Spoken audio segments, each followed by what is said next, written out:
of Valentine's Day, what comes to your mind? Is it hearts, flowers, candy, shaped hearts, fancy dinners, maybe romance? Well, personally, I think of that version of Valentine's Day, it only belongs to a small part of the population. And even then, it only lasts for a few years. If you're in the midst of raising a family, Valentine's Day probably means classroom parties with sugary cupcake for the kiddos, silly hats, little paper mache hearts, buying and signing all those silly cards, maybe even playing chaperone or chauffeur for your older kids as they go on their first dates. And maybe you're just trying to figure out one more night of the week, what do I get for dinner for the family? I get that. I totally get it. Life gets like that.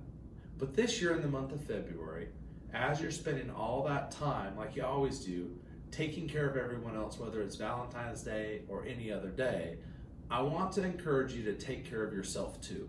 You see, this month we're focused on ways to take care of your loved ones, and although it may sound counterintuitive, one of the best ways to look out for those you love is to look out for yourself.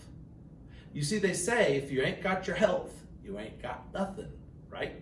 And if you run yourself ragged, who's going to be there for your family? I say this to retirees all the time, but it holds true no matter what life stage you're in.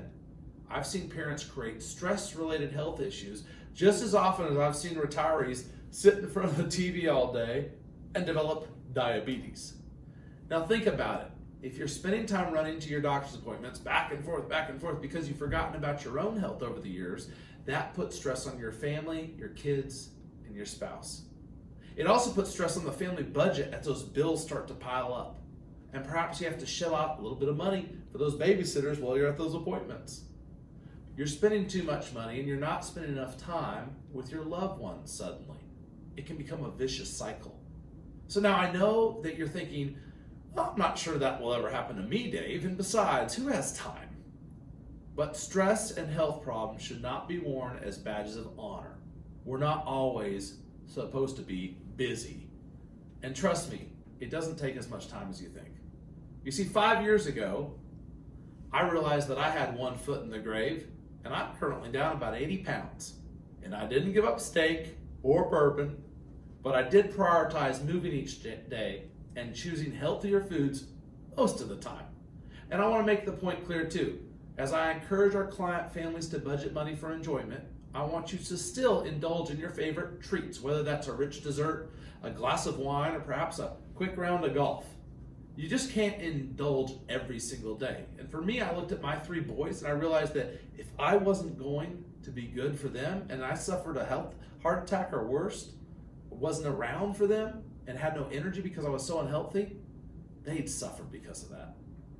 And so because this month is the month of Valentine's Day, for all you couples with kiddos out there, I'd also encourage you to spend some time taking care of your relationship. And I've seen plenty of couples get to that empty nest stage only to find out there's absolutely nothing left of their marriage. It's easy to put your kids at the center of your world, but partners need to be a priority too. However you celebrate that month of love, please take a little time to be extra kind to yourself. Your family will thank you.